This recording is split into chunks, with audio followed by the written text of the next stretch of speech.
The big question on everyone's mind is, when will SpaceX attempt its very first catch of the Starship spacecraft? This milestone would mark a historic step forward for reusable rocket technology, but the answer isn't as straightforward as you might hope.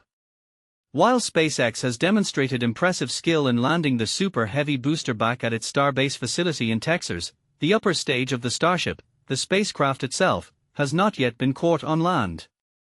And this is the part most people miss.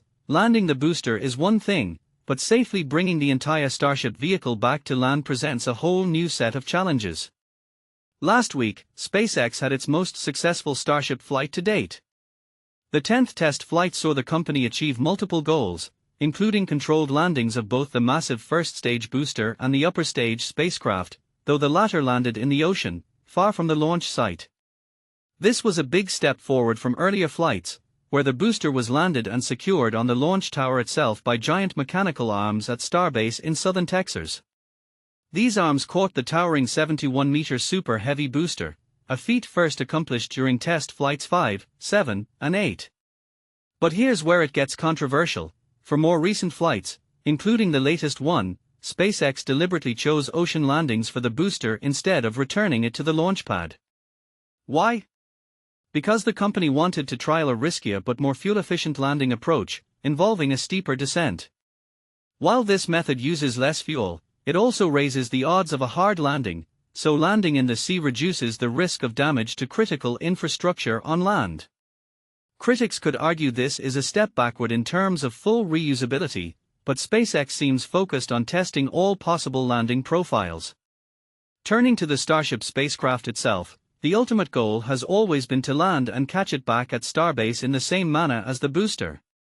Up until now, however, Starship has only made controlled water landings after flights, and only if it survived long enough to reach the ocean rather than explode spectacularly in the air, which has happened several times. Fans wondering when the first Starship landing at Starbase will happen got a hint recently from SpaceX CEO Elon Musk. He said the company will probably attempt this milestone on either the 13th, 14th, or 15th flight, depending on the success of upcoming flights featuring the next iteration of the vehicle, known as Starship version 3. The upcoming flight, expected as early as October, will be the final one for version 2 of this unprecedented rocket.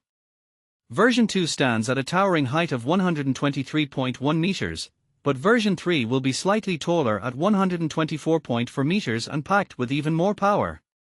Musk aims to launch that version 3 rocket, Flight 12, by the end of the year. If all goes according to plan, the first Starship spacecraft touchdown on land could happen as soon as January or the first half of 2026. Of course, Musk's timelines have historically been optimistic, so cautious observers may want to temper expectations. Successfully bringing both the Super Heavy booster and the upper stage Starship safely back to Starbase would represent a critical breakthrough.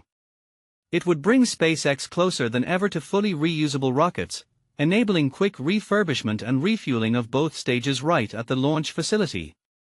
This capability is essential for making large-scale spaceflight economically viable. Once the Starship system is fully operational, it promises to revolutionize space travel, opening the door for crewed missions and cargo deliveries not only to the Moon but eventually to Mars as well. The potential for affordable, rapid reuse could transform humanity's presence in space. Is this bold vision achievable within the next year? Or is SpaceX underestimating the technical hurdles still to come? That's a debate sure to ignite passionate discussions among space enthusiasts and industry insiders alike.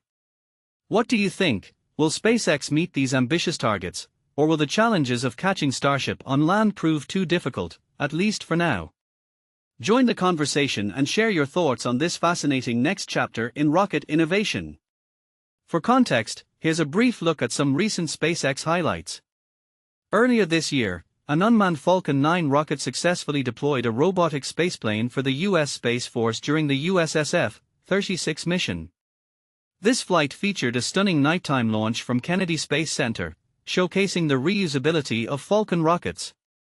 Leading up to the recent Starship flights, SpaceX moved the colossal Super Heavy booster to its Starbase launchpad in Boca Chica. The booster's 33 Raptor engines generate around 17 million pounds of thrust at liftoff, making it the most powerful rocket stage ever flown.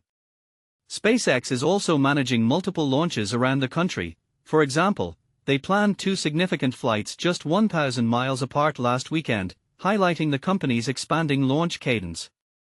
All this activity sets a thrilling stage for the upcoming Starship launches.